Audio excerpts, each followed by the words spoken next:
Parti kita masih kokoh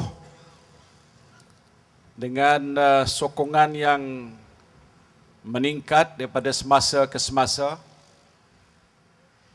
yang membuktikan bahawa orang-orang Melayu khususnya masih mengharapkan UMNO untuk menjadi parti yang boleh terus memperjuangkan nasib bangsa Melayu, agama Islam dan negara Malaysia ini.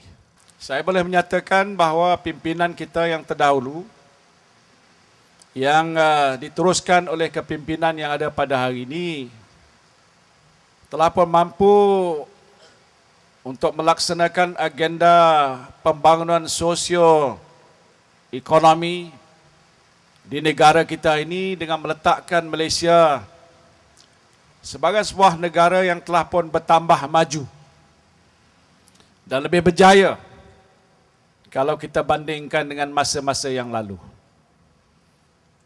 Dan oleh sebab itu hari ini kita telah pun mencipta kecemerlangan dalam pelbagai bidang.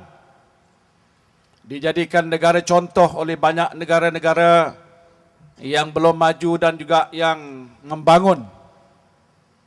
Terutamanya dalam usaha kita untuk membela nasib rakyat, terutamanya dalam soal-soal yang berkaitan dengan ekonomi. Hari ini Malaysia sudah pun dianggap sebuah negara yang dikatakan paling maju di kalangan negara membangun, di mana kita dapat melihat sendiri perubahan ini nyata berlaku. Pertumbuhan ekonomi di peringkat negara yang baru diumumkan bahawa 64% adalah yang tertinggi di kalangan negara-negara di rantau kita ini. Dan jelas terbukti dasar kerajaan kita ini dasar yang berkesan. Katalah kita ambil dalam soal pembangunan ekonomi. Kalau kita bandingkan dengan awal-awal kita mula merdeka dengan keadaan yang kita lihat pada hari ini, masa tidak terlalu panjang, 57 tahun saja, di mana kita baru sama-sama merayakan kemerdekaan negara. Satu tempoh yang tidak terlalu panjang. Negara-negara lain yang kita boleh lihat maju, macam Jepun, Amerika, di negara-negara Eropah, dia sudah beratus tahun. Kita dijajah beratus tahun, merdeka baru 57 tahun. Dan ini terbukti dengan peningkatan pendapatan. Baru-baru ini Menteri di Jabatan Perdana Menteri dah mengumumkan tentang pendapatan apa yang dikatakan isi rumah. Saya nak jelas sikit aja. 2 tahun yang lalu, 2012, RM5,000 satu isi rumah. Dalam tempoh 2 tahun sudah melonjak kepada RM5,900. Tapi ada orang komen tak betul, kata dia. Cuba pergi turun kat bawah tu, mana ada sampai RM5,000, RM2,000 pun tak ada. Ini istilah ekonomi. Tetapi saya tak nak sebutkan itu, yang penting ada peningkatan. Tapi kenyataan ini menunjukkan bahawa negara kita ini makmur dengan segala bentuk kemudahan-kemudahan dan nikmat hidup yang agak dapat kita saksikan di mana-mana saja.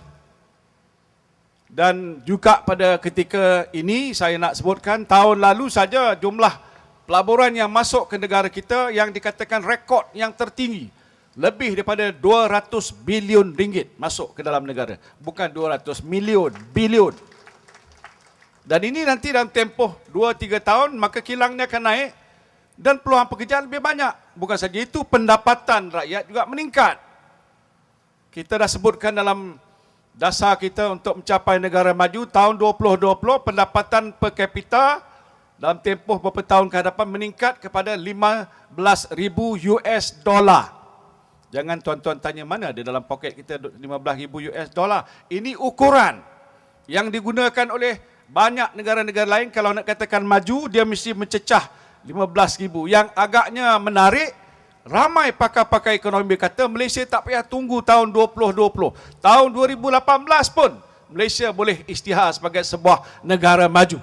Mana 2 tahun lebih awal daripada yang kita jangkakan. Ini pakar ekonomi berkata, kalau trend meningkat, pendapatan meningkat, peluang pekerjaan banyak, pelaburan masuk dan anak-anak kita terdidik dengan pelbagai ilmu dan kemahiran juga bertambah, maka negara kita sudah dikatakan boleh mencapai tahap negara maju dalam tempoh yang begitu singkat.